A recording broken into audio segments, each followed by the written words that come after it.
My name is Matthew Walker. I am a professor of neuroscience and psychology at the University of California, Berkeley, and I am the author of the book, Why We Sleep. We certainly know that a lack of sleep will actually prevent your brain from being able to initially make new memories. So it's almost as though without sleep, the memory inbox of the brain shuts down and you can't commit new experiences to memory. So those new incoming informational emails are just bounced and you end up feeling as though you're amnesic. You can't essentially make and create those new memories. We also know that a lack of sleep will lead to an increased development of a toxic protein in the brain that is called beta amyloid, and that is associated with Alzheimer's disease, because it is during deep sleep at night when a sewage system within the brain actually kicks into high gear and it starts to wash away this toxic protein, beta amyloid. So if you're not getting enough sleep each and every night, more of that Alzheimer's related protein will build up. The more protein that builds up, the greater your risk of going on to develop dementia in later life. What are the effects of sleep deprivation on the body? Well, there are many different effects. Firstly, we know that sleep deprivation affects the reproductive system. We know that men who are sleeping just 5 to 6 hours a night have a level of testosterone which is that of someone 10 years their senior. So a lack of sleep will age you by almost a decade in terms of that aspect of virility and wellness. We also know that a lack of sleep impacts your immune system.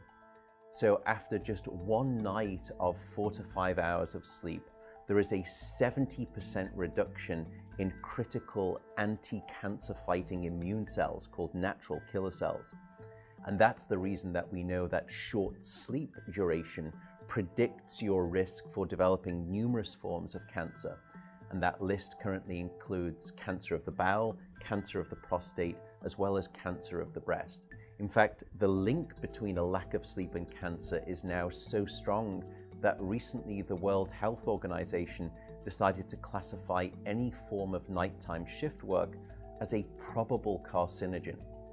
So in other words, jobs that may induce cancer because of a disruption of your sleep-wake rhythms. We also know that a lack of sleep impacts your cardiovascular system, because it is during deep sleep at night that you receive this most wonderful form of effectively blood pressure medication. Your heart rate drops, your blood pressure goes down. If you're not getting sufficient sleep, you're not getting that reboot of the cardiovascular system. So your blood pressure rises. You have, if you're getting 6 hours of sleep or less, a 200% increased risk of having a fatal heart attack or a stroke in your lifetime. There is a global experiment that is performed on 1.6 billion people twice a year, and it's called daylight savings time. And we know that in the spring, when we lose 1 hour of sleep, we see a subsequent 24% increase in heart attacks the following day.